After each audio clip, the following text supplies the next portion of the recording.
Happy Mexican Labor Day, Austin. Is that a thing? No. Ah. It just occurs to me that if there was a Mexican Labor Day, that it would probably be at some point in the year where it was overshadowed by another holiday, largely celebrated by affluent white people, you know? Like, they'd kind of take Mexican Labor Day and, like, stick it in a corner and be like, Merry Christmas, Happy Mexican Labor Day. I was feeling, like, culturally ignorant for a second there. I was like, really? Is that a thing? Did I miss that? I'm such an asshole. No, I'm afraid you're just only as much of an asshole as you usually are. That's good. Yeah. Here's to the status quo. So for our listeners, how much have you had to drink right now? Me? Yeah. Actually, I'm not that far in. Okay. I'm not that far in. I had let's see. I made a rather potent White Russian, except it's not really a White Russian. I don't know what the name of it is.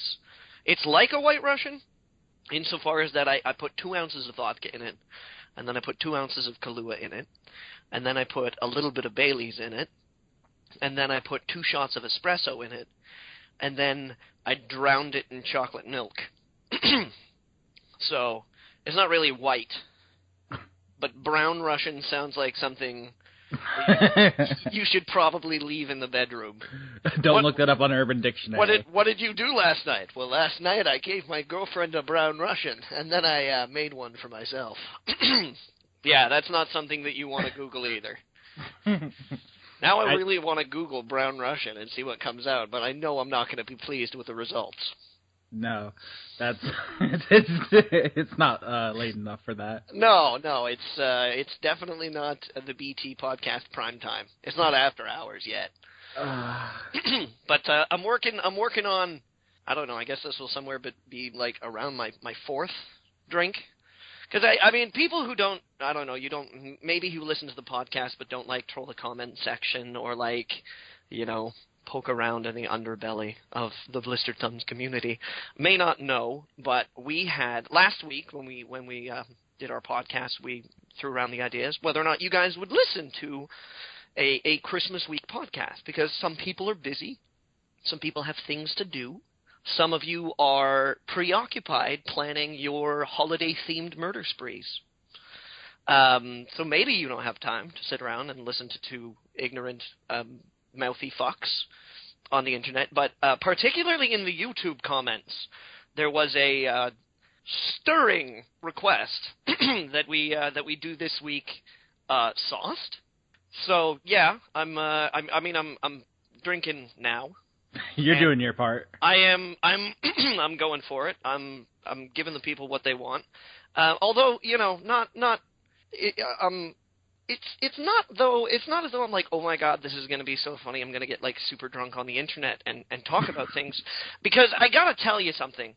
Every time you hang around with your friends and you guys get drunk and you have really good times and you laugh and, the next day you wake up and you're like, oh my god, that was such a fun night. We are so funny when we're drunk. We should really film ourselves drunk and put it up on the internet. I got news for you. You're not that funny. Of course, that doesn't apply to you, Johnny. You're a genius. No, I'm not removing myself from this criticism, okay? I'm not saying, oh my god, I'm so funny when I'm drunk. I'm not. It's kind of like there comes a point in time where it's embarrassing, where the only humor that you can kind of access in that, like, 10 drinks in lizard brain stupor that people get to are the ones that you find the most funny with the least amount of effort. So that means there comes a point in time when you're under the influence when the humor that you are accessing is comprised entirely of butt jokes and inside jokes. Butts. Yes, butts and insides. And that's no good. That's not funny. It's not inclusive. But like as if that's ever stopped us on this podcast before. It really hasn't. That's true. So, I mean, I'm not excusing myself from this criticism. I'm just saying that if I got, like, proper pickled, I mean, it wouldn't be, like, as funny as you guys might think. There is also the addendum that when I normally do the podcast, I am usually drinking. So, I don't know if you guys, if it's like, oh my god, this is going to be great. I'm like, right now, no. I'm sorry. I'm like, I haven't crossed that boundary yet. I have been way more intoxicated on the podcast than I currently am. But we'll see where it takes us. And perhaps something wonderful, a Christmas miracle, might erupt from this lovely glass of fermented fluids that I currently sip from. So I guess consider that your warning that this is going to be even lighter on video games than usual. Yeah, probably. If at all. I mean, tis the season for everybody to just kind of cross their fingers and hope that the game that they just put out sells well. Nobody's really working. Yep. Except for me, apparently. I had a bitch awful week at work. I don't know why. I mean, I know why, but I don't know, like, the reasons behind. You know how they say, like, when people are trying to hollowly comfort you when something really terrible happens, they're like, everything happens for a reason. And I agree with that. The problem, the disconnect, is that I usually feel that the reason why something happens precedes it happening, as opposed to it being like something down the line for greater goals. You know, oh, yes, your father did pass away from a Staphylococcus aureus infection, but it happened for a reason. Yes, that reason was he was infected with Staphylococcus aureus.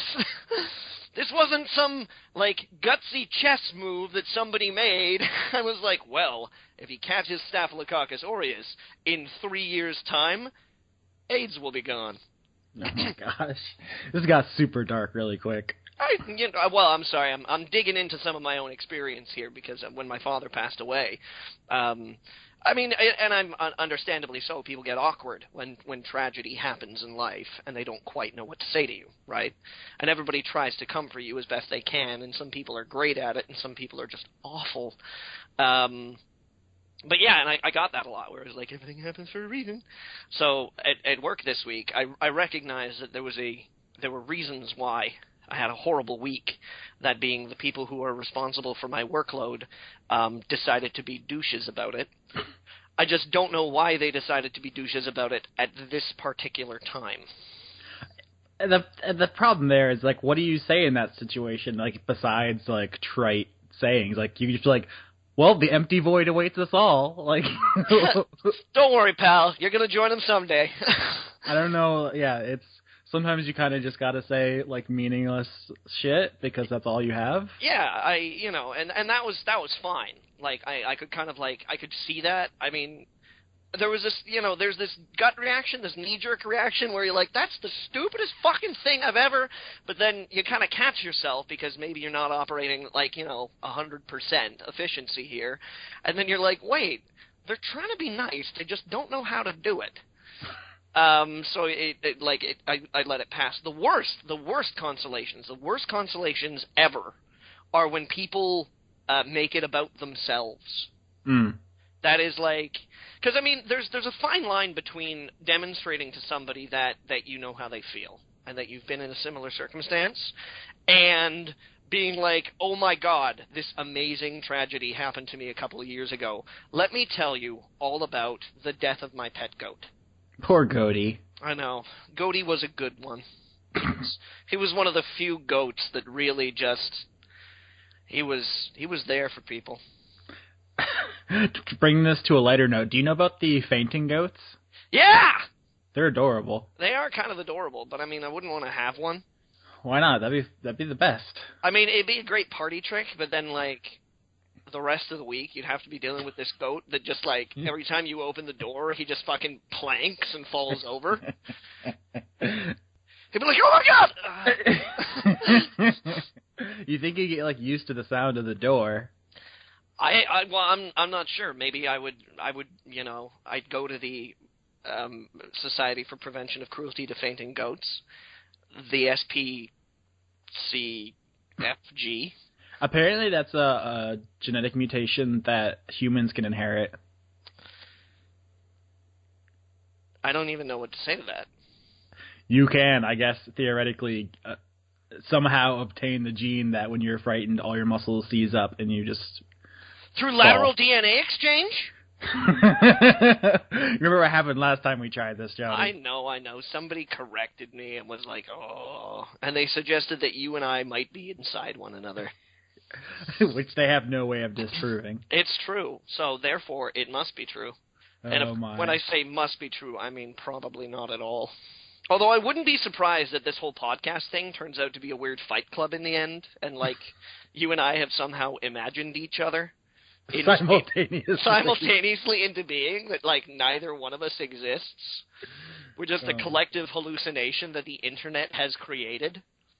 But you think being someone else's hallucination would be less stressful, right? On the one hand, I'm sort of like, hey, that, like, takes me off the hook for a lot of shit. I'm like, yeah, right on, man. I'm not responsible for my actions. I am literally a product of my environment. But yeah, I mean, it still doesn't, it doesn't mean that I don't have to get up on a Monday morning, and I'm done with Monday mornings. Don't want them anymore. I want to excise that out of time. Call into work imaginary. Sorry, boss, can't come into work. I don't exist on this plane. Yeah. Sorry, I do not exist on the hours, between the hours of 6 a.m. and, 11 o'clock in the morning on a Monday. It doesn't happen. Don't try to reach me. I won't be here. Do you have an intro this week? I didn't expect you to prepare one. I'm just curious. I do have an intro, and it oddly has to deal with our banter, strangely enough. That's weird. Usually it's got nothing to do with it. But our banter, like, it went into a certain direction, and I was like, oh, okay, let it happen. So this week on the Fainting Goat podcast.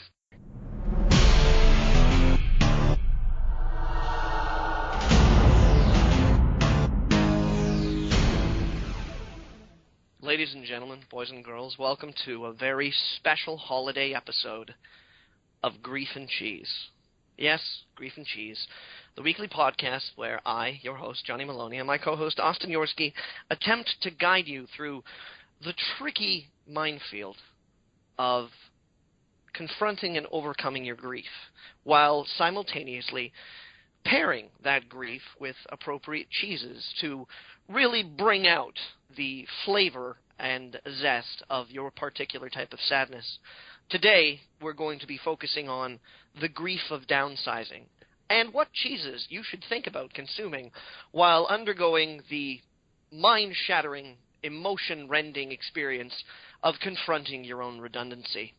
Now, whether working for a small business, your own company, or a multinational corporate conglomerate, it can be very, very daunting to confront the possibility that the 20 years that you've put in at a company and in a field has suddenly come to an end because people see your work as becoming redundant. Now, when confronting this redundancy, we find it best to pair with a nutty cheese, something mostly hard, to complement the bitter frustration of being told that your efforts are not only no longer necessary, but likely amounted to nothing ever in the first place. So personally, Austin, I feel that when confronting the existential grief of your life's work being denounced as unnecessary, that it's nice to start with a Gouda. Now, spiced Goudas can often raise the temperature, so if you're going to go for a slightly more flavorful Gouda when confronting the soul-crushing reality that your life does not matter, oh my God. Try and stick to a slightly milder spice. A jalapeno Gouda, not so much, but something with a red pepper or perhaps cumin infused is actually really nice. What cheeses do you find, Austin, best complement the crippling pain of having sizable fraction of your life suddenly being denounced as unworthy, unnecessary, and generally a waste of time? Most Do you go for a creamier cheese than Gouda? most depressing Christmas special ever. Actually, when you first said that, the immediate thought, do you know what government cheese is? Do you guys have that? We probably should, seeing as how Canada is all like, take this medicine. No, but the government. Oh, okay. In America, we have a thing called government cheese. Actually, I don't know if we have it anymore. We had a thing called government cheese. Let me just look it up. Socialist cheese? Sort of. It was part of... Let me just look it up, because I'm going to fuck it up and I'll sound like an idiot. Okay, government cheese is processed cheese that was provided to welfare, food stamp recipients, and the elderly receiving Social Security in the United States from the 1960s to the early 1990s. It's basically just like... welfare cheese. It's like Franken cheese. It's just like... it consists of a variety of cheese types and other ingredients, such as emulsifiers, blended together. They basically just like took a bunch of old, like, terrible cheese and just like kind of melted it together and sold it as new cheese. Uh-huh. So I imagine that's what you'd be eating if you were newly unemployed. Well, this isn't about what you're forced to consume, Austin. But I'm sure it has the same bitter taste of disappointment. But that's the thing. You don't want to overload on bitter disappointment. You don't want to have to confront the bitter disappointment of being declared unnecessary with the bitter disappointment of government cheese. Because that's way too much bitter disappointment, like all in one place. You need to find something that complements the bitter disappointment, something that helps guide you, something that focuses your bitter disappointment. Is this an intentional callback to like episode 3? No, not especially. Because one of your first ever... Can you put cheese on it? Yes, I remember. Yeah. I remember Can You Put Cheese on It? Well, not all listeners have been with us through 86 episodes, so I just wanted to bring everyone up to speed. One of the earliest things you ever did in the show, and the thing that probably established us as not fit to do this at all, was the Cheese-a-cost incident. I remember the Cheese-a-cost. You tasked me and Leon with pairing cheeses and tragedies. No. It wasn't pairing cheeses and tragedies. The show was literally, can you put cheese on it? We were investing the ramifications of being able to put cheese on things. Can you put cheese on a car? Yes. You remember in episode 16 of Can You Put Cheese on It, we concluded that, yes, it was indeed possible to put cheese on the Sears Tower in Chicago. I thought that was a landmark. That was a great moment in discovering what you could put cheese on. And I'm sorry that the climax of our stint on Can You Put Cheese on It was that you guys were stymied by the possibility that you might be able to put cheese on the Holocaust. Johnny.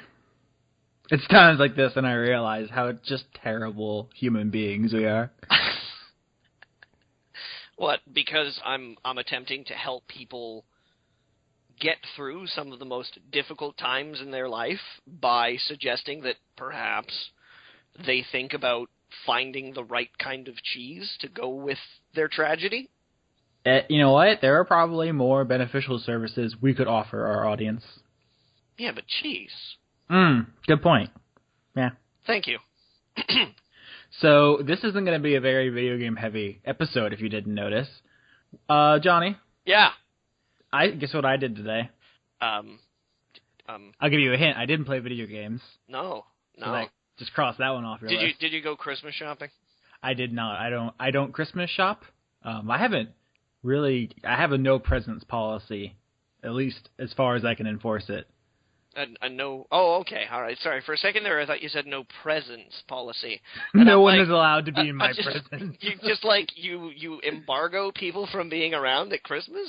All right. That's fine. But no. Okay. All right. So you remove yourself from the Christmas season, the rigmarole of holiday consumerism. Yeah. Well, I want to pretend like it's a big stand against consumerism, but no, it's just laziness. No, it's crippling poverty led to habits and not wanting to be involved in any of that. Okay, so I don't anymore.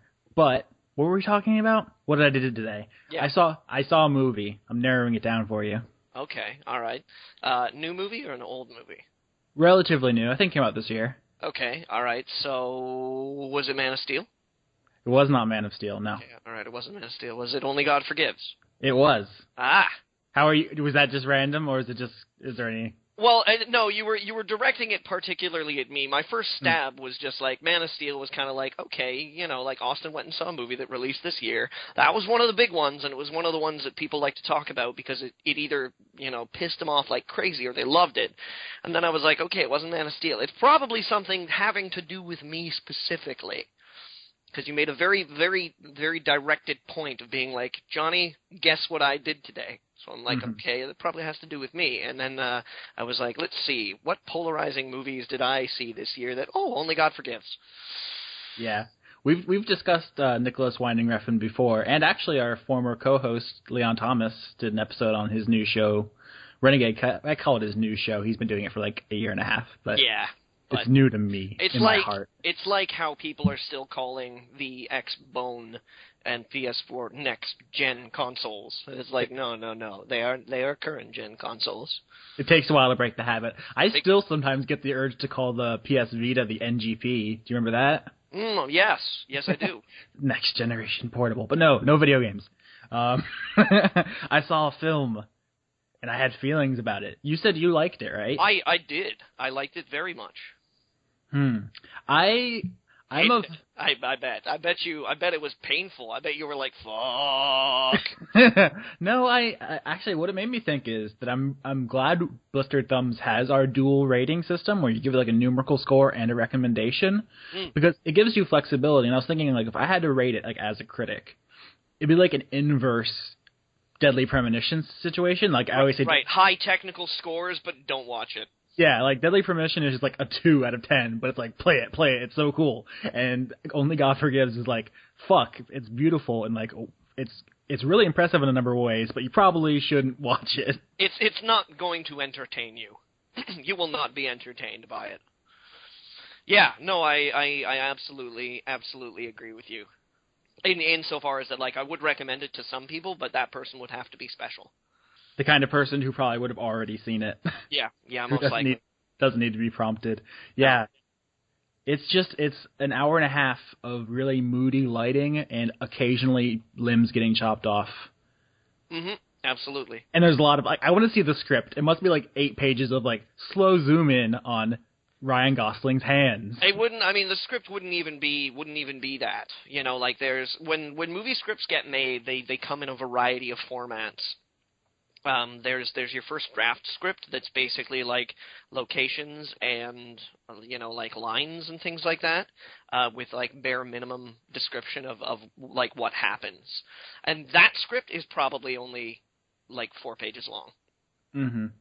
And then there's the shooting script, which has to like break down the camera shots and like times bit by bit by bit.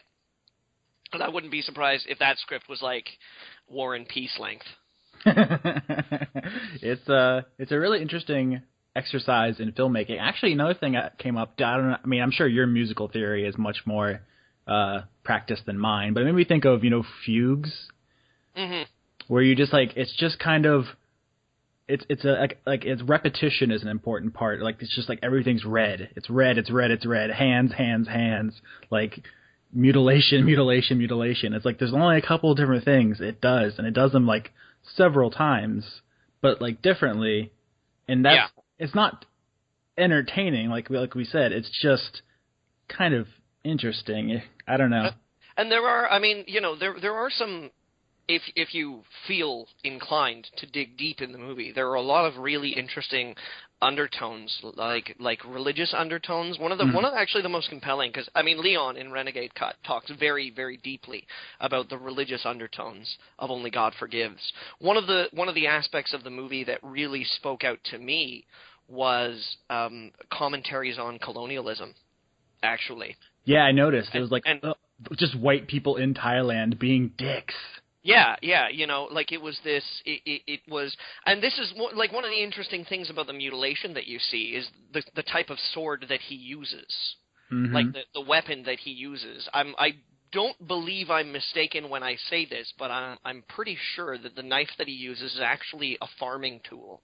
Is it? I think it's like a type of sugarcane knife or something like that.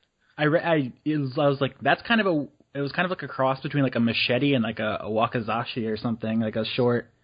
Yeah, I mean, I might be wrong. I might be wrong, but when I saw it, I was like, God, that looks really fucking familiar. Like, I've seen that before. And I mean, never mind that, like, a lot of the weaponry that came out of, like, Eastern martial arts culture was actually, like, Adapted farm tools to begin with. Adapted farm tools, yeah, precisely. Like, I mean, there's a certain... Yeah, there's a kind of a compelling idea about this whole concept of, like, Thailand being this, a Western fingers in the East, basically. Yeah, like we think we can just go over there and do whatever we want because there are no consequences. Yeah, and I mean, it's as a country, it kind of, and I mean, don't get me wrong, I'm not speaking about the greatness of the white machine where I'm like, oh, Thailand owes its industrialization to the West, but there's a certain amount of technological and economic benefit that a lot of the East owes to Western affluence. And there's a dark edge to that I felt that Only God Forgives explores in a way that, like, not a lot of other movies do. I mean, it was like, it was almost like watching, like a Hong Kong blood opera, but from the other perspective. Yeah, I know what you're saying. It's like, instead of glorifying that kind of heroic like bloodshed. This super cop that just, like, kills all these people and chops a bunch of hands off. It's about this, like, kind of mild-mannered gangster who's got a storm going on underneath, and he just, like, he's got no way out, and this maniac cop, like, arguably a maniac cop, but that shown in, like, another stylistic light would be this total, like, badass Jack Bauer hero. Yeah, I mean, you could take the basic story outline and reframe it into a pretty standard, like, cop takes down the mob kind of thing. Like, he could be in another story the good guy, but kind of everyone's the bad guy. I mean, if you've seen Leon's video, which I probably should link under the cast, presuming we keep all of this in, he goes into some of the religious stuff, and I have a background in religious studies, and so some of that stuff, I mean, he made good points, and there's some things I would contest, but I think, I mean, there's an almost supernatural quality to the cop. Like, he just, not only in, like, the fact that he just beats the ever-living shit out of Ryan Gosling's, like, professional boxer character, just, like, with no effort. But he seems to have, like, just always knows. Like, he just walks in the room the one time, just sees a guy, he goes, it's not him, and he just walks out. Yeah. And, like, he has, like, 100%, like, control over all of his subordinates and, like, all the people in the club in that one scene. And, like, he knew that guy was going to shoot him in the restaurant. Like, he's just on another level. Yeah, there's this quality of him kind of being a force of nature. Like this weird kind of karmic and that's, again, like, I feel that relates a little bit to the colonialist theme about the concept of, like, once there comes a certain point in time where a country who like has finances injected into it through this concept of colonialism and cultural invasion doesn't really need that outside influence. And where it becomes on its own a force, a zeitgeist, a movement in a certain direction. Where Thailand in this case becomes known as a country like to the West more than just being like, hey, Thailand, sex trade. Like, a lot of people don't know this, but Thailand has one of the most sophisticated medical systems and affordable too. Oh my God. The Thai medical system is incredible. I'll take your word for it. I was not aware of that. Oh yeah, they're actually, I think it was they have like a cap, like there's a dollar cap for how much money you pay. Like it says right here, according to the World Health Organization, 65% of Thailand's healthcare expenditure in 2004 came from the government, while 35% was private sources. I mean, yeah, there's a lot to dig into. I know. I mean, this word comes up so often, pretentious. I mean, I think it has certain pretenses that it does not deliver on, or that it doesn't fully explore to like earn that, like the Oedipus stuff. Yeah. But I don't feel like that is any like meaningful depth to it, at least that I could glean. So I'm. This is a case where I think pretentious is not inaccurate, but I don't think that automatically, if there's something that's pretentious, it's just not worth exploring. No. I mean, it doesn't invalidate the meat of the movie. While I do feel that the touches on the mother-son relationship are they add a little bit of complexity to like how conflicted his character is, because I mean you can obviously tell that he doesn't want, he doesn't really want to be around. Like he's doing almost all of his vengeance by rote, because it's kind of like required of him, where he's like, yeah, okay, it was my brother, yeah, my mom's on my ass, okay, and it's sort of like I can see slightly more sensible people being like, dude, why don't you just fucking like drop what you're doing and get out of town? The thing is, though, is that time spent characterizing the main character is almost time wasted, because they're not characters. Like this movie isn't interested in like realistic dialogue or relationships. No. It's almost like uncanny the way that people interact with each other. Yeah, it's really strange, and I'm trying to think of a word to. It's almost surreal sometimes the way things are.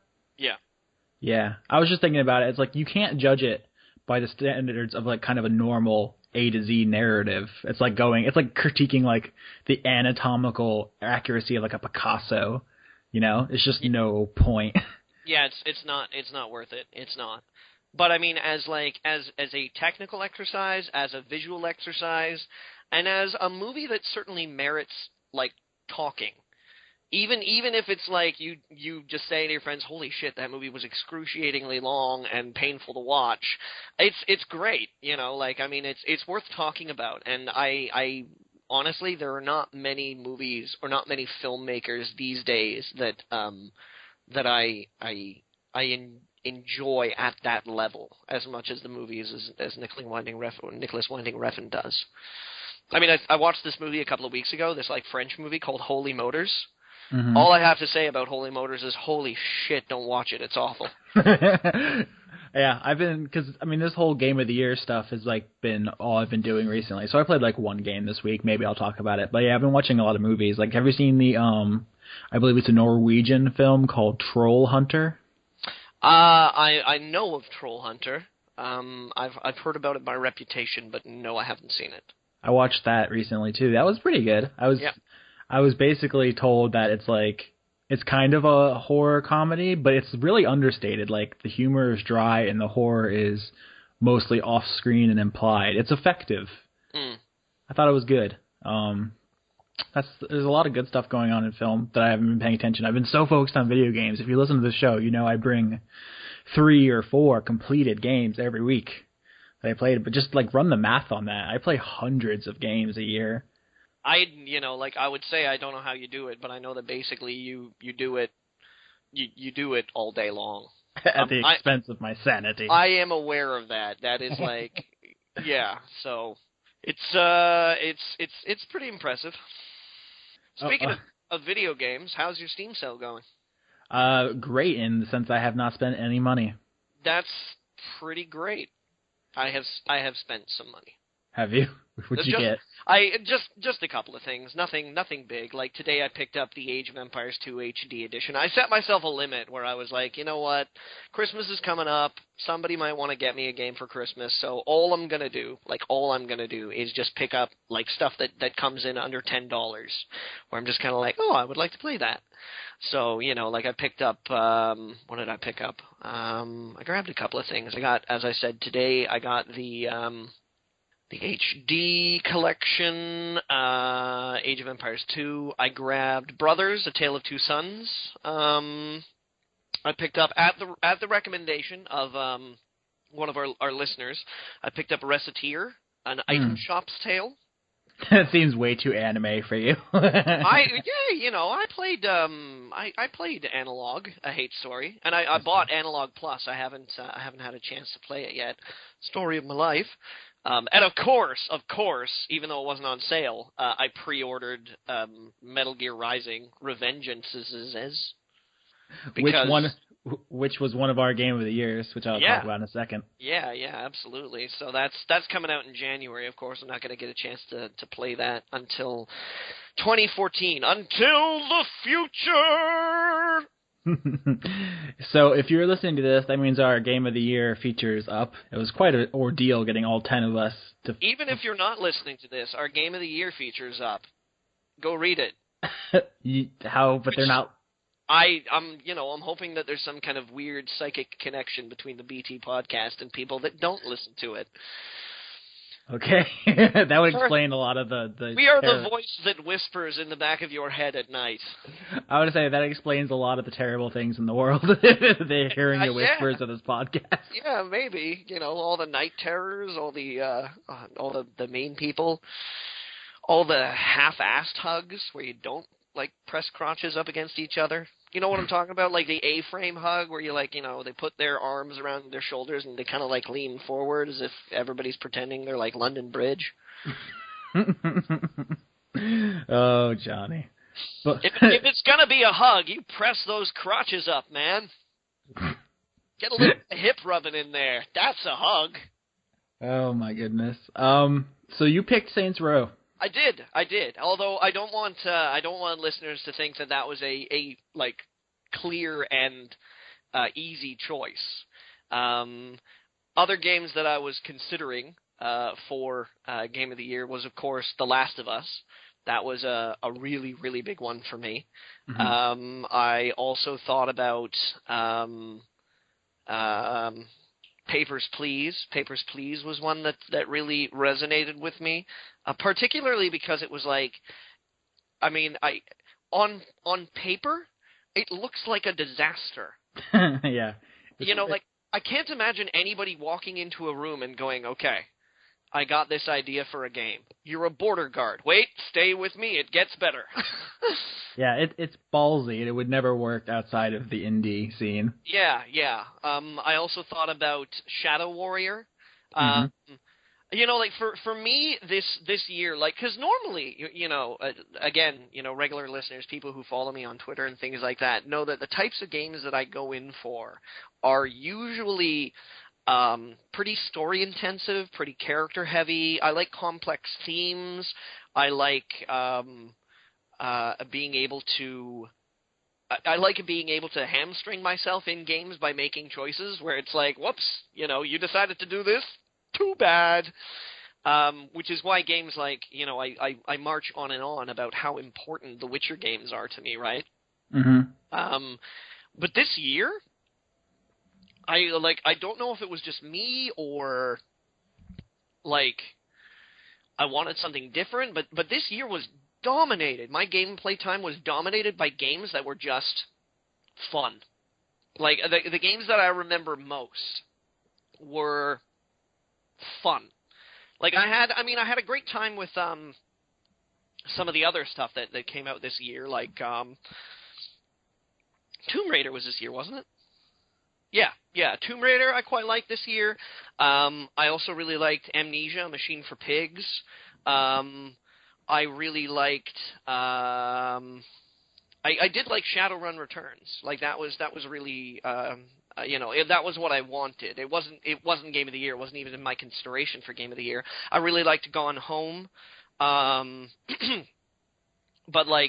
the games that I remember, the games that I loved the most this year were games that I just had fun playing. Payday 2, Saints Row 4, Shadow Warrior, BioShock Infinite, BioShock Infinite definitely wasn't Game of the Year because there was some glaring problems with its design. But I loved, it was just fun to be in Colombia. Mm-hmm. And it just, that was the year for me. And no game, even Arkham Origins, I was yeah, the Batman characteristics are flawed, the villain characteristics are flawed, the plot is terrible, but, it's just fun being Batman. that was my year, and no game typified the focus on having a fun time more than anything else than Saints Row 4.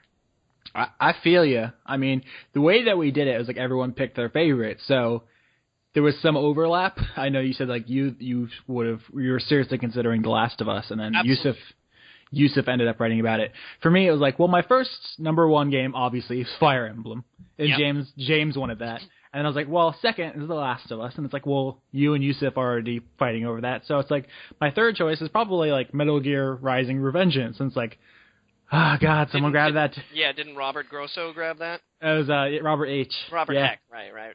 So I just moved down my list. It was like everyone, like my top like 6 were taken. And so, yeah, I love Gone Home. But I mean, if you said to me, Austin, your favorite game of 2013, I would not have said Gone Home. Obviously, you would have said Fire Emblem. Yes, but I mean, Gone Home's great. It's so hard to talk about without spoiling. I don't know what you can say about it, but the only like, just play it. It's so good. It really is. I mean, it's one of the most potent emotional experiences that I had from a game this year, and I'm enjoying that. I love it that games are getting to me emotionally in a way that they never used to. Mm-hmm. You know, last year I had I think it was last year. Was Dear Esther last year, or was it the year before? It was the year before. It was 2011. I think was Dear Esther. I think Dear Esther came out originally 2 years ago, and then there was like the HD version, or like there was a way back in the day version, but that was a mod, and then they like redid everything, and like I've said it. Dear Esther made me like weep. I cried at the end of Dear Esther. To me, Gone Home was more effective to me than Dear Esther, but I did like what Dear Esther was. I feel like it was an important first step to getting to like Gone Home. If people lump them together as like the walking simulator genre. No, it was last year. Sorry, I'm checking. It was February 2012. Dear Esther. Yeah, that's the retail version was. Yeah. No, I mean, like Dear Esther resonated with me personally because in the end, it's kind of about losing someone. Mm-hmm. You know, and that I joke around about my dad having died on the podcast, but it affected me in a way that changed a lot about my life. Like, it's I miss him. I miss him every day. I love my dad very much, and I wish he was still with us. But yeah, so Dear Esther hit me really, really hard in that. But yeah, Gone Home was definitely probably the most emotional experience I had this year in games. And the great thing about this medium is that the existence of Dear Esther and Gone Home do not in any way diminish all the other crazy bullshit that we can do as well. People act like those games are ruining video games forever. Yeah, they're an affront to Space Marines with guns. Yeah, as if they can't coincide. No, I mean, I can understand. I got into a discussion with my brother the other day where he feels reluctant to call them games, but only insofar as that to identify something as a game, he says, kind of implies like rule sets and challenge and fun. And he fully acknowledges, he's like, yeah, you could not make these things in any other medium. Like, you couldn't make a Gone Home movie, you couldn't make a Gone Home book, you couldn't make like a Dear Esther choose your own adventure novel. Turn to page 16 if you walk to the left. Turn to page 62 if you walk to the right. Turn to page 53 if you decide to sit and wistfully gaze at the sea for some time. But yeah, to say like, oh my God, game, people pick up on that terminology. I would even say that it has all those things. Like there is rule sets. They're just more nuanced. It's like you have certain things you can do and places you can go, and there are, event flags. Like, it has all the trappings of a game. It's just not in your face. I don't agree with them. I call them games. I call them video games. But then again, there's that suffix where I go blah blah blah game. However, I don't know. It just seems incredibly narrow to even try to make a distinction there, as if we don't consider romantic comedies legitimate films or something. Well, some people don't.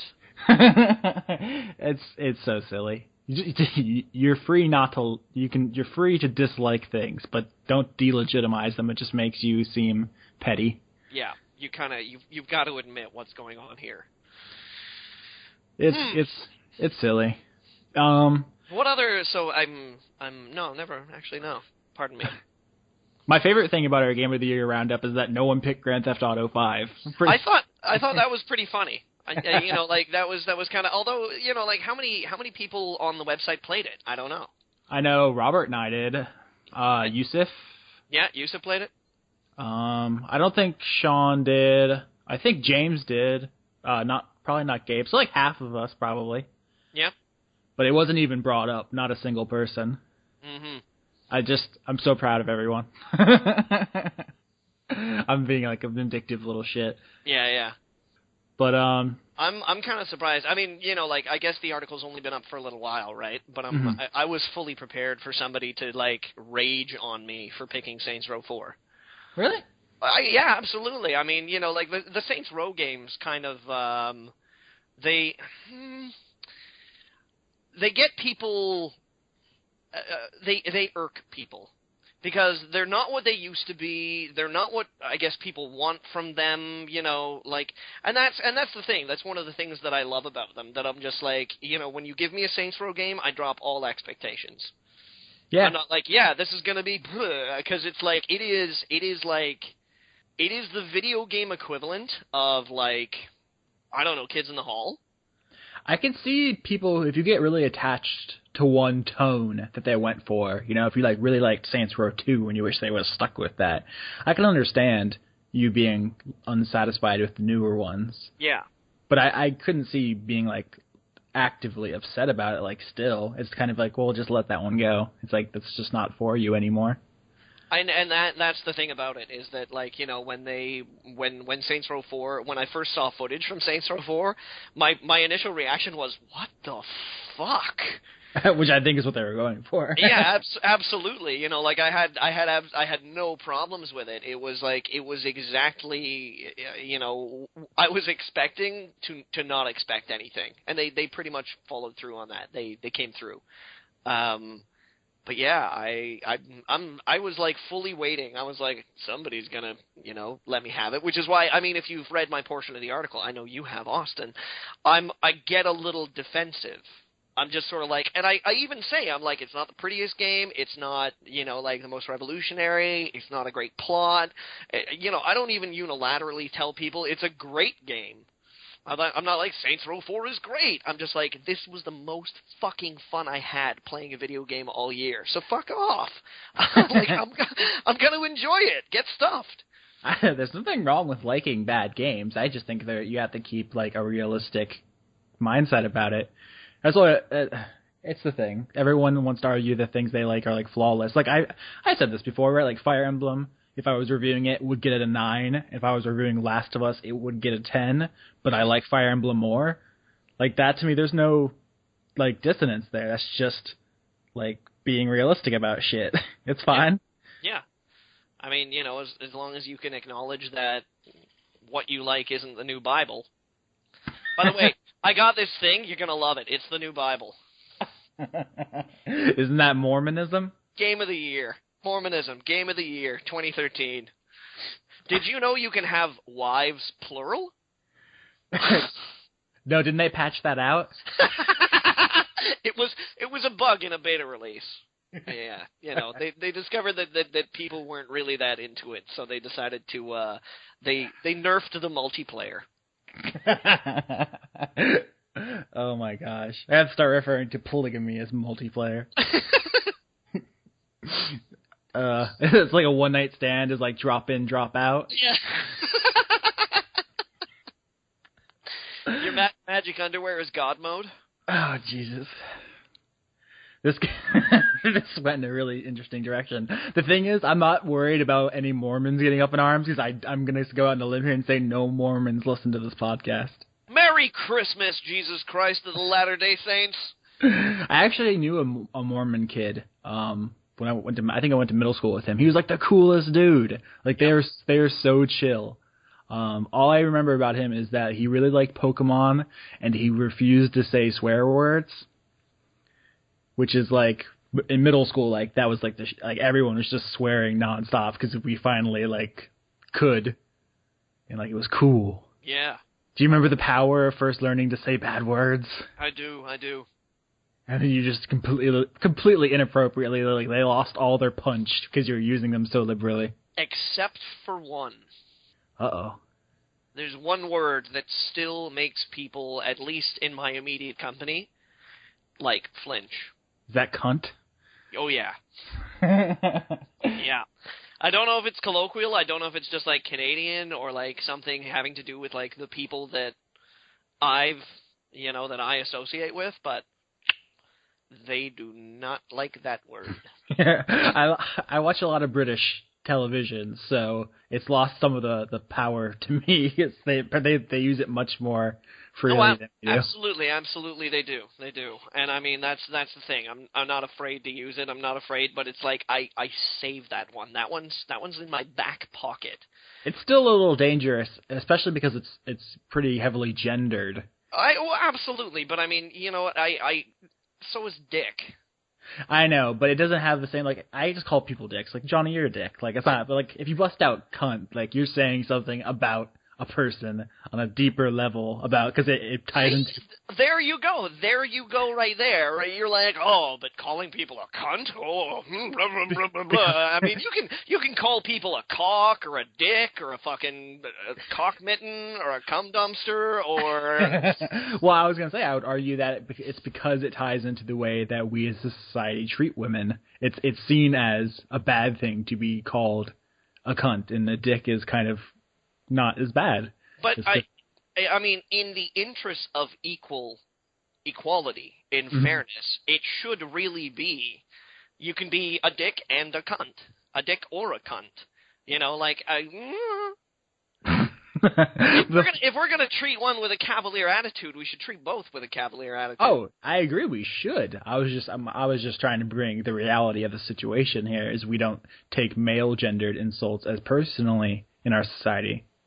There is, I mean, you know, like in truth, there is a historical connotation, and this is one of the things that I think a lot of people don't quite realize when they argue about equality, is that it's like, you know, unfortunately the concept of equality it's like a loaded concept, because it would be great if we could just like wipe everything clean and start tabula rasa and just be like, look at that, everybody's equal, but we can't. You know, there's historical weight. There are problems that exist today only because of the way that we've been doing things for years, and that needs to be taken into account. You gotta change the way you use the words. That's why I took cracker back. I can say cracker all I want now. I took it back for the white man. Well, that was like I don't know. Do you watch South Park? Have we talked about you watching South Park? I used to watch it more. I haven't seen it much recently, but I watch it. Have you seen the one about the motorcycles? Yeah, where they call it, I think they fags. Yeah. They call all the guys who drive motorcycles fags. Yeah, and it's like has nothing to do with you're gay. It's just having to do with being an annoying motorcycle owner. Yeah, and I mean that's like that kind of makes an important point about the evolution of language, you know. But at the same time, we can't just say, hey, you know, like, being a fag has, like, nothing to do whether or not you're gay. It just has to do with, like, you know, you're kind of being a douche. We can't do that without accepting the fact that the only reason why someone is like, hey, don't be a fag, is because that, like, the weight of that word comes from... our historical distaste for gay people? Exactly. Actually, unless you have a particular hate-on for small bundles of sticks wrapped up together. That is or cigarettes. That is the thing we worry about. Where is this? Oh, I'm a dumbass. Hold on. I was trying to find last week's episode because there was a comment that I wanted to bring up. It relates to this. Well, while you do that, I'm going to pour myself another drink. Nice. I'll be back in a minute. Oh, Johnny. Sorry, Austin, I'm at the fridge. I'll wait. A couple of weeks ago, I I went to a dinner. Every November in Vancouver, they host a festival called Hopscotch, which is a sort of an event festival for beer and spirits. And you basically buy tickets to certain events, and then you go. There's like scotch tasting classes and bourbon tasting classes and learning to bring the most out of your spirit or beer drinking experience. And I got tickets to a bourbon dinner, which was an event for basically learning to pair bourbons up with meals. It was at this restaurant in Vancouver called Mamie Taylor's, brand new, but it kind of specializes in Southern cuisine, right? And so we went to this thing, and I've had friends berate me for wanting to drink bourbon with ice in it. Why would you ruin a perfectly good glass of bourbon with ice? Because all my friends sound like drunk, irritated Teamsters. But I went to this thing, and it was hosted by the North American bourbon ambassador for the Beam family, who manufactures the most popular bourbon in America, Jim Beam. Now, I didn't know this, but the Beam family also owns,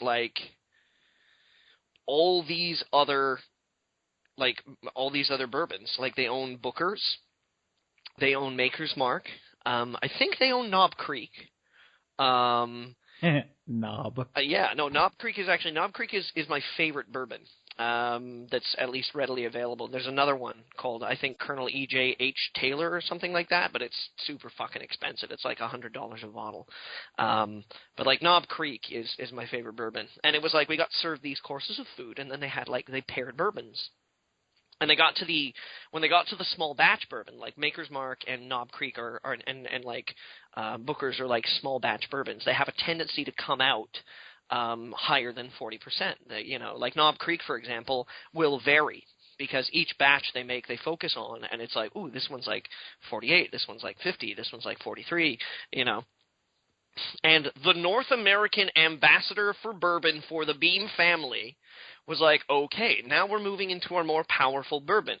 The most important thing about tasting stronger bourbons is we need to be able to activate the flavors. And we do this by adding water. And I'm huh? Because I know that, powerful scotches you add water to, but I'd never heard about a bourbon because, as I said, all my friends are all bourbon room temperature, straight. And so the guy was yeah, so, when we're drinking our Maker's Mark, when we drink our Knob Creek, adding a little bit of water is really good because if you drink it straight, oftentimes all you taste is the alcohol, and it gets rid of all the other subtleties and flavors in those bourbon. So when I drink bourbon, I drink it with an ice cube. I don't drink any bourbon anymore without ice in it. And I was vindicated! So now I made a point that night of calling up my bourbon friends, snob friends, and just being guess what? The North American bourbon ambassador for the Beam family drinks all his bourbon with ice in it. Fuck you! And then I hung up on them. I could tell you just really wanted to tell the story. I really did. I don't drink. I have literally no frame of reference, but that sounds super impressive. Vindication. I was so pleased. So pleased. What I was going to say before you went and got a drink. I'm sorry. Was about, how language evolves and stuff and how, offensive words and whatnot. It reminded me last week, we talked about people harassing women on the internet and whatnot. Someone in the comments said something that kind of ties in, and I wanted to bring in someone, as I'm going to say, Ristigger is the commenter's name. Yep. It said, I had a bunch of really sexist views when I was a teenager, but I got out and saw the wide world and met different people and learned about how the world really is. I realized, my God, I was a fucking idiot. And that's super spot on. When I was middle school, early high school, I would say things that I would be super offended by now. I would say fag and retard and stuff, shit that's just not okay to say. And I don't think I realized the full extent of that. It's just because that's just shit people say. It's not like I actively hated any of these people, like that I was using these words. They're just words, you know? Yeah. And it's like when you grow up and you realize, like, people have feelings and they're, like, real and in the world, it's like, I don't know. Words aren't just words sometimes. No, they're not. I mean, you know, one of, and this is tangentially related here, all right? And it's going to sound like I'm going way off topic, but one of my biggest pet peeves is illegible handwriting. Okay, I'm on board. Let's go. Now, the reason why illegible handwriting is because people often say of my writing style that it's nice. They're like, "Oh, that's nice." You know, like your writing is nice. I don't handwrite. I print. You know, but I guess you could argue that it's stylistic. And I'm like, no. You know, it's not nice. It's functional. Like, the whole purpose around writing the way that I have learned to write is that the purpose of language is communication. Mm-hmm. It is so that you can properly convey a concept, an idea, a feeling, a task. Can you explain this to Sean? Because sometimes I feel like English is his second language. And this bothers me too. This bothers me as well. Like the other day, I was walking by a truck, like a Purelator truck, and somebody had written on the back, just like in the dirt on the back, because, like, you know, there's snow on the roads now, as of yesterday. Yes, that's right. In British Columbia, it only snowed yesterday. And somebody had written on the back in the dirt, like in their finger, "My name's Rob." And I'm like, I turn and I look at it, and I'm like, fucking, they forgot the apostrophe. I walked up to this Purelator truck. You're like, "How many names do you have, Rob?" I know. I walked up to this truck, and I just, like, with my finger, I'm just like, apostrophe. There. That's better. And just walked away. You know, and it's true. Like, the purpose of language is, it's about other people. Language is all about other people. There's no use in writing a novel that nobody can read. There's no use in scribbling down a Post-it note that's supposed to tell somebody something if they have no fucking clue what you're jabbering on about. And bringing it back here, rolling it back to this concept of language. Yeah, language is all about other people. What you call people, how you express yourself. And yeah, when we're young, when we're in, you know, you say middle school, I say potato. You guys go to potato school? We go to potato school. It's very starchy. Which incidentally is the name of a long-running series of comics that take place in a Canadian town called Riverdale, about high school. Starchy. In any case, what? Yeah, you know, you're in high school, and yeah, there's this, like, you know, there's so much info, so much mannerisms, so much language that's coming at you. It can be like it's super easy to just absorb it and emulate it. And yeah, when you get out of that, when you grow up and you meet people who have feelings and problems and dreams, hopes and aspirations, hang-ups, flaws, it's really nice to let go of your shit and realize that, you know, being social, being part of a group, talking to people, language, interacting with them, it's not about you, fucker. It's about us. It's about all of us. Secular humanism. Try it. Video game podcast. That's right. Did you? I know this is like the last thing anyone came to listen to us talk about. We wish you a Merry Christmas. Sorry. Did you play any video games this week? You know what? Since the last time we recorded, I guess. I didn't really get a chance to. weekends are my big video game. Like, I'm not sure I've told the podcast this, but my girlfriend works a really unusual job. She works in basically government-sponsored care for children that kind of require extra attention. Now, that can mean a number of things. That can mean kids with developmental disabilities, kids with emotional problems, at-risk youth, kids in halfway homes, abused children. Like, it's a pretty wide spectrum. I went to her Christmas party last week. It was terrible. But she basically lives at this house for 3 days of the week. So, like, she goes to work on a Thursday morning. She starts work Thursday morning at 8. And she doesn't get home until Sunday at, like, 8:30 or 9 o'clock. So, that's my Johnny time. That's when I eat, like, raw slabs of beef and, like, you know, put war paint on and break my furniture and create, like, a giant bonfire in the middle of the room and dance around it in a loincloth. That's when I get my video game time, essentially. So that's Thursday night, Friday night, and Saturday during the day. But because of the holidays, I've been a little stretched thin for having spare time. So today was going to be my Pokemon day. I was going to, like, rip up some, I don't know, Squirtle. Steven the War Turtle? I was Steven the War Turtle. I was going to Pikachu you, is what I was going to do. But unfortunately I had to spend a little bit of time prepping for the holidays.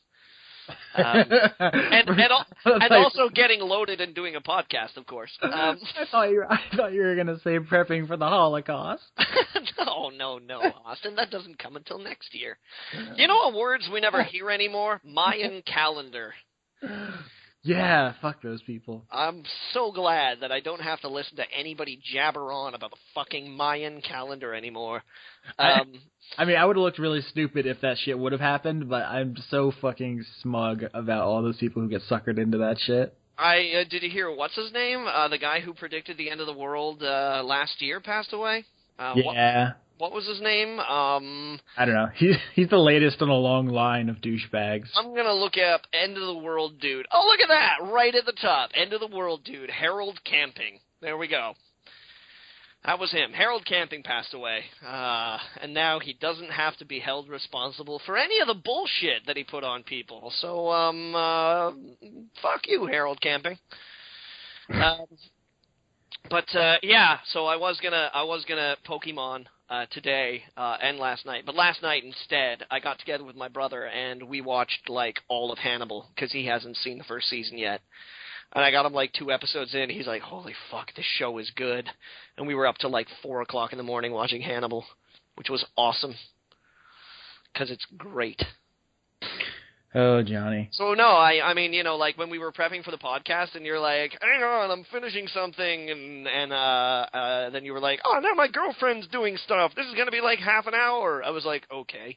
I played Fallout New Vegas for 30 minutes. How is that? You know, it's great. I mean, I fucking love Fallout New Vegas. I can't wait until Pillars of Eternity. I don't know if you saw, but for Music Mondays, I did a thing on the ink spots. I love the ink spots. Yes. I love coffee. I love tea. I love the Java and it loves me. They're great, but listening to the a cup. Yeah. Listening to the old Fallout soundtracks and stuff, I had what was it, The Butcher like stuck on my head for like a week. That song is the fucking best.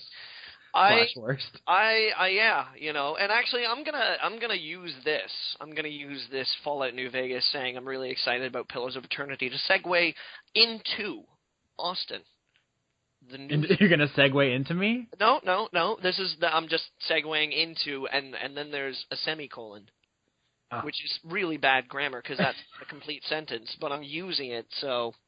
Here, after I just went off on, like, language, I'm gonna segue. I'm gonna segue into the next segment. Semicolon. Austin, the new year looms upon us. What do you think next year holds for us in the world of video games? Oh my gosh, I think we probably need to do like a most anticipated game feature like separately because there's so much. I was actually thinking about this because everybody's saying doom and gloom shit about the Wii U, right? I'm with Shuhei Yoshida. Yeah. Yeah, guess what, motherfuckers? Nintendo's just getting started. Yeah, I was thinking about all the games that I'm excited for in 2014. Most of them are Wii U games. The Smash Brothers, Bayonetta, X, maybe Fire Emblem, Cross Shin Megami Tensei. We got all kinds of good stuff coming out for that system. Most of the things I'm looking forward to are there. How do you feel about a Persona 5? It's coming out in Japan next year. Whether or not it gets translated and brought over to North America is another question. Well, you know what we'll have to do? We're going to have to go to Japan and bring that shit back. Import it. I can't speak Japanese, and it's a very text-heavy game. That's going to go over well. I not a copy of the game. I mean the game. Source code. I mean all of the game. That's it right there. We just steal all of Atlas's computers, put them in the... I mean, we wouldn't be able to tell what the code is, so yeah, we'd have to take all the hard copies back. Oh my god. Anything to declare? Yes. 572 PCs. Yeah, it took 6 months to translate Persona 4 the first time. Maybe they've gotten better at it, but I'm not holding my breath for Persona 5 in English next year. I think that's more like a March 2015 kind of situation. That's cool. That's cool. I mean, like I'm throwing it out there. So If this was the year of Luigi, honestly, what do you think we're going to see next year? Because this was a very, very interesting year for video games. I felt like we didn't get the definitive titles that we necessarily usually get, the ones that set the pace. I mean, yeah, Call of Duty Ghosts and Grand Theft Auto 5, but well, I think this is a better year than last year. Last year was a really weak AAA thing. We had Journey and The Walking Dead. Yeah. It was strong in the digital space, but I thought this year was better. I mean, I think 2012 was the year of the indie, as far as I'm concerned. It was about the little guy kind of coming up and just being like, "Hey, we're here too." This year is more. It's kind of an interesting transition period to the next consoles because there were so many things that got basically lost in that transition. Call of Duty and Battlefield are just the worst installments in those series in a while. Things like that, where they just weren't done any favors by the development cycle. But there was The Last of Us is the one I'm going to keep coming back to, and then you have Ni no Kuni and Metal Gear Rising and BioShock. It was a solid year for AAA, and then you have a really strong portable year. We had Soul Sacrifice, Tearaway, Animal Crossing, Fire Emblem, Shin Megami Tensei. It was strong, I thought. I agree with you. I agree with you. It was a robust year. There were not many titles or not many, if you're a fan of a certain genre, I don't think you felt left out this year. Next year, though, is when I think the Xbox One and PlayStation 4 will actually come into their own. Shit's gonna pop off next year. I am so excited for 2014. I can't even... Yeah. I can't. We should get The Witcher 3, Metal Gear Solid 5, Destiny, Titanfall. It should be all of the juggernauts they've been promising. And you know what? I'm next year, I'm calling this. I'm fucking calling this. I got 2 words for you. Oculus Rift. The technology is fascinating. I just don't know if it's gonna become mainstream. I don't think Joe at the corner store is gonna hear about the Oculus Rift. Are you kidding? I think it's gonna take people by storm. I think it's gonna fucking destroy. I honestly do. Recent news, David DeMartini from Electronic Arts. Mm-hmm. He's on with them now. He was the guy that rather famously. Do you remember the editorial I wrote a couple years ago upon Steam the concept of value and like the dollars in my wallet. Yep. Where the guy who had been put in charge of Origin was like, oh, online sales, devaluing, blah, blah, blah, blah, blah. That was David DeMartini. He's with Oculus now. And he is, like, it's his job, basically, to court premium developers.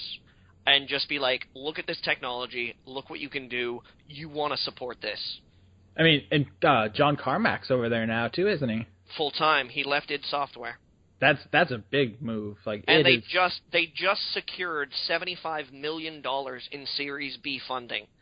Yeah. $75 million worth of people being like, this is going to be fucking revolutionary. And everybody that I've spoke to, I know guys who have dev kits, who kickstarted the thing, who had the shit sent out to them, and they're like, it's fucking incredible. You won't believe it. I haven't had a chance to get my hands on one myself. I didn't kickstart it because I know that they were having trouble, like, getting into HD and upping the resolution. And I was like, no, I'm going to wait until they have the commercial product. I'm going to wait until the resolution's high, until it's nice and lightweight. We've got a robust installation of games that you can play for it. But I am so confident that next year is going to be, like, the Oculus Rift is going to fucking explode. I think it's going to be a great thing for, like, us, like the enthusiasts. I just don't see them on the shelves at GameStop anytime soon. Do you? You can get an Ouya at GameStop. Technically. You can, air quotes, get an Ouya. No one, air quotes, does get an Ouya. No, I mean, but it's like, what I'm trying to say is that if you can, quote, get, unquote, an Ouya at GameStop, do you not think that you'll be able to get an Oculus Rift? Yeah, I guess, I mean, okay, I'm not going to say they're not going to stock them. I'm just saying I don't see them flying off the shelves. I guess that's more accurate.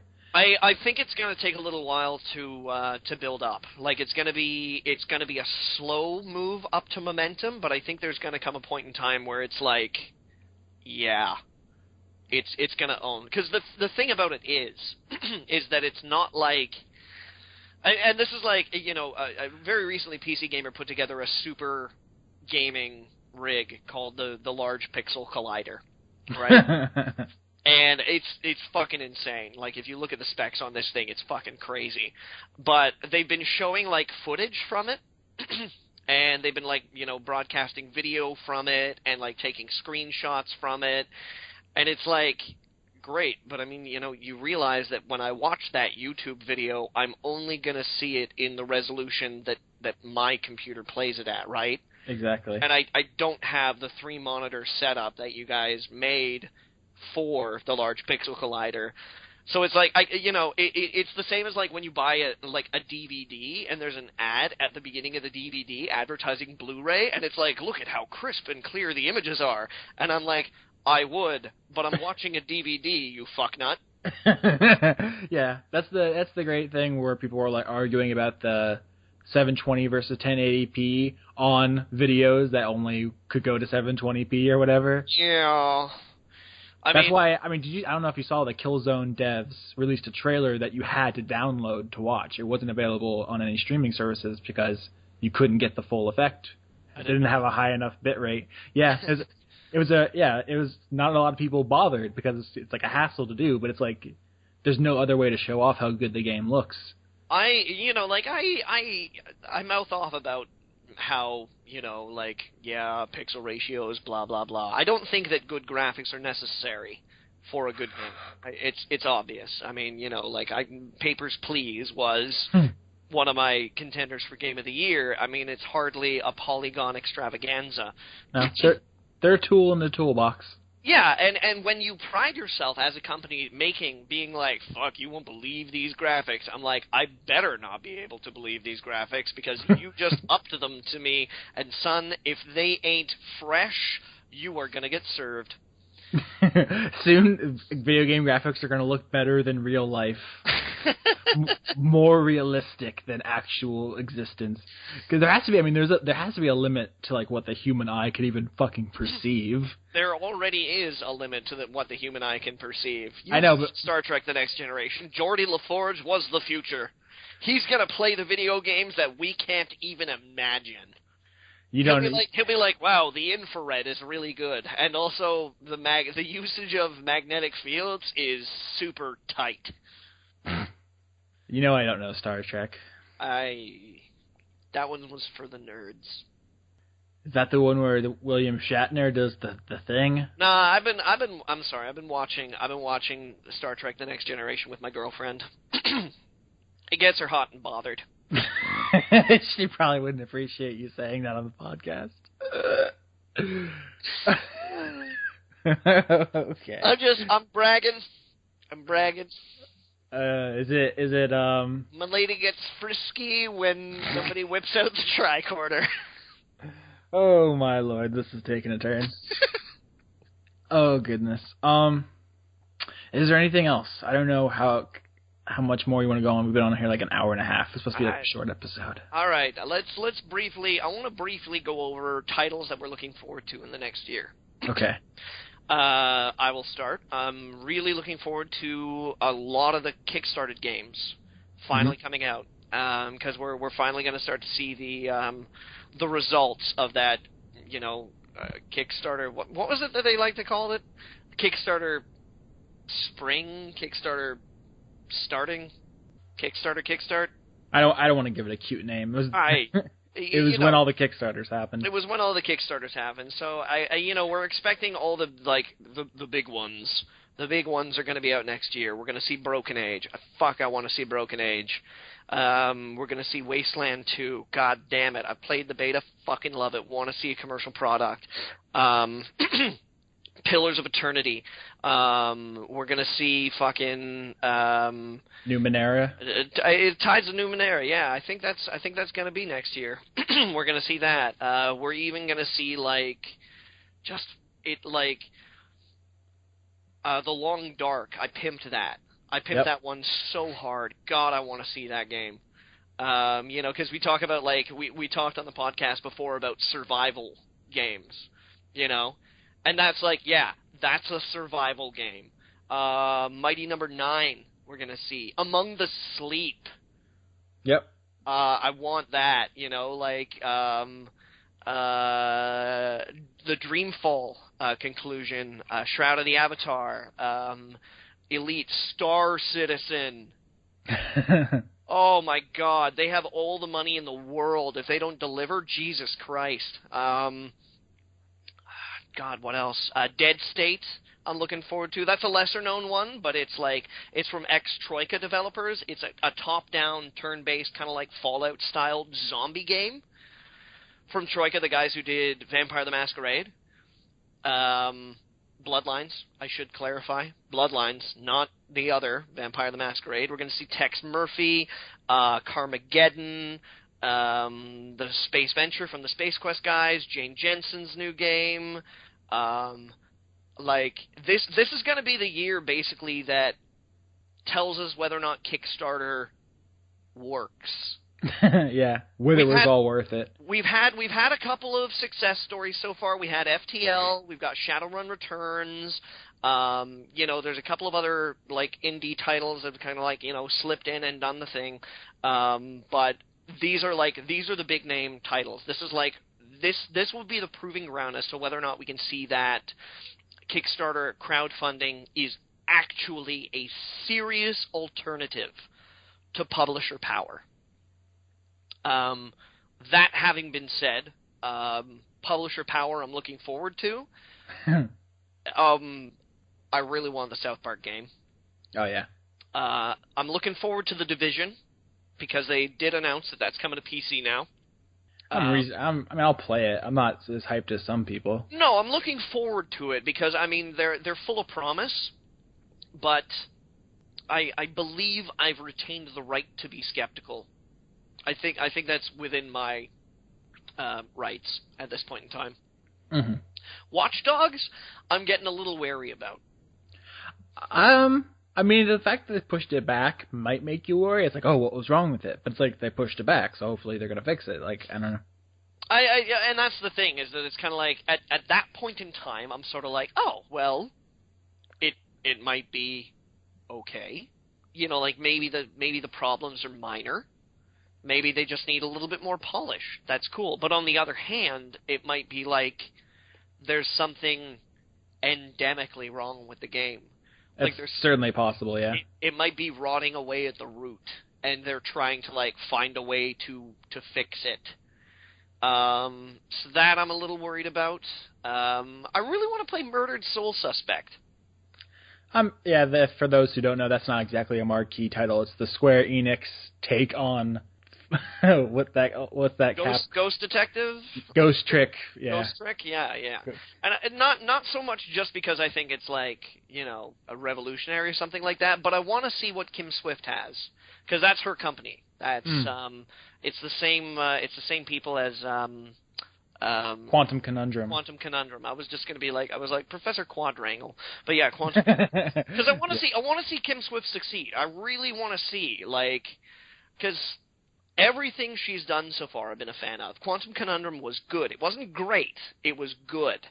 With you. And of course, Portal just only the best game ever made. Pretty much, it's accessible in a way that people who don't even fucking play video games are like, I get it, this is awesome. Yep. But it's also incredible in a way that it captures the imagination of hardcore gamers, people that just fucking love this shit. And also, the National wrote a song for it, which is just like... That was Portal 2, yeah. Exile Vilify. Oh, yeah, because I love that National. I love me some National. Because I'm an indie rock hipster. And they're Canadian, too, aren't they? Oh, no, they're from Cincinnati. Okay, I was like, God, it's like the triple play with Johnny. But you know what? Cincinnati may as well be Canadian. Okay. Man. Because they get snow. And it's like Minnesota. I do. They speak with a weird accent, and they go, "Eh? Welcome to Minnesota, eh?" I named a bunch of games that I already was thinking of for next year, like all those Wii U games and stuff. I wanted to add real quick, Drakengard 3. Oh yeah, that's the thing. Which isn't going to be good, but it's going to be Drakengard. Which is all I really ask for. And Transistor. Are we getting Final Fantasy 15 next year? No one knows. It could be 2020 for all we know. Do you know about Transistor? No. Tell me of Transistor. Tell me of these strange customs of Transistor. Oh my gosh, you don't know about Transistor. It's the new game by Supergiant, the people who made Bastion. Yeah. Oh, okay. All right. Yeah. All right. Now yeah. Okay. I'm a little bit more aware. You should. There's some footage floating around from. I think it was originally from GDC, but they showed it at E3 as well. I've seen screenshots. But yeah, I mean, anything from the people who made Bastion is gold in my book. It's like a cross between Bastion and Fire Emblem. Austin, but are we at risk of losing you? It's not quite as Fire Emblem-y as perhaps I would want, but it has a more strategic element. It's like they added turns to Bastion, basically. And yeah, Bastion is like one of the greatest games made since I've started doing this job, so definitely interested in Transistor. That should be coming to all kinds of systems in the near future. Yeah. Keep an eye on it. Don't forget. Everyone keeps forgetting about it, and I have to keep reminding people. So good. No, I'm with you. Oh man, what else? What else is coming? I'm looking at a page here. The new Sherlock Holmes game. I like the Sherlock Holmes games. They're not like, woo, but I like them. Ooh, Dragon Age Inquisition, which could be either way. I think at least they're taking their time with it. As opposed to, what... Dragon Age 2. Oh, fuck! Hotline Miami 2! Son of a bitch! I forgot! It's gonna be awesome. We got, some other things. Yeah, the rest of, Ooh, Mad Max, I'm interested in. Yep. I was gonna say Child of Light, the JRPG from Ubisoft. Yeah. And, all of Telltale's stuff. The rest of The Wolf Among Us, Walking Dead Season 2, and maybe their Game of Thrones Borderlands stuff. Yeah, could be interesting. I'm a little concerned about Game of Thrones. But if they... Oh, fuck. How could I forget Rambo the video game? Oh, God. Because contemporary, right? They're trying to hit that, lucrative film tie-in. Have you seen there's a teaser trailer for it? Yeah, I did. Have you seen it? Yeah. I was like, it looked like an on-rails shooter. And I was just like, That feels it's like that someone made a really good Flash game. Yeah. Like, yeah, we can sell this. I'm a little worried about that. Um, I'm also a little worried about Thief.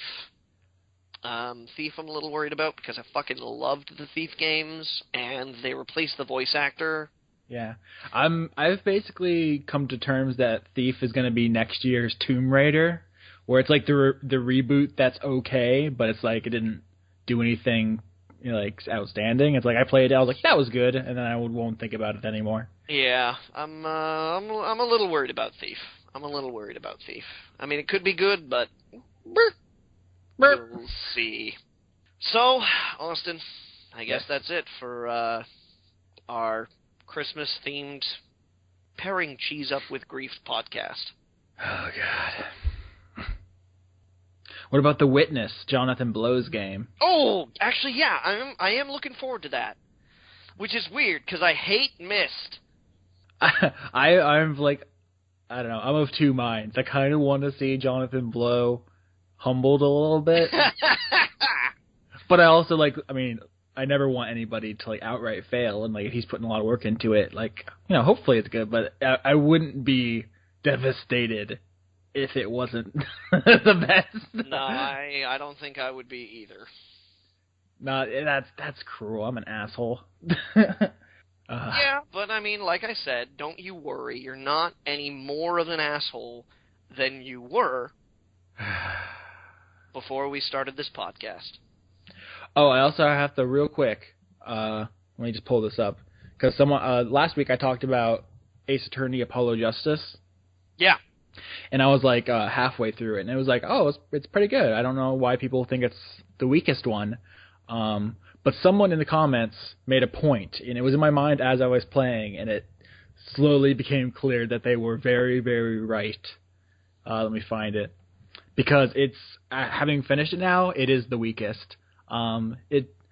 It's not, let me just find the comment. Was it maybe on the YouTube? Let me check. Everyone should comment on the Blister Thumbs page. It's much easier to find things. Yeah. The problem, it's Spurium 3000 said, the problem with Apollo Justice is not much that people disliked Apollo. The problem is the main character was still Phoenix Wright. We just played as someone else. They just slapped a new skin on him. Well, no, Phoenix Wright's still there. He's still pulling the strings. He's still doing all the important stuff. You're just watching him as Apollo Justice. I see. All right. So it's they're like, okay, time to move on to a new character who we're not going to flesh out, who's basically just a blank slate to watch how awesome Phoenix is. And it becomes a really strange, almost fan fiction level thing. It's not really spoilers. The game's been out for 10 years. Phoenix Wright rewrites the entire judicial system of the universe to get what he wants, and you kind of just go along as his pawn. It's really weird. And there's there's a couple of plot holes and stuff. It's not as good as it seemed at first. And also, god damn it, the magic bracelet bullshit. I was so hoping they were going to get rid of the supernatural elements. Austin, I have a disturbing truth for you. Yeah. Resident Evil 6 is on sale on Steam for 50% off. Oh god, I'll talk to you next week. Bye. Is he gone? Nope. You might be in trouble, son. I'm already in trouble. Actually, I just looked. We still have one more show this month because Monday would fall on the 30th. Yeah, I suppose it would. So we have another episode to wax nostalgic about 2013 and look forward to the next year. We don't gotta push it all into this one. No, I think we're good. Good show. I swear to God, Austin, if Resident Evil 6 drops any lower... Don't do it. Don't do it, Johnny. If it drops any lower, I'm going to pull the trigger. Johnny, have some dignity. Austin, I have all the dignity in the world. What I don't have is mercy.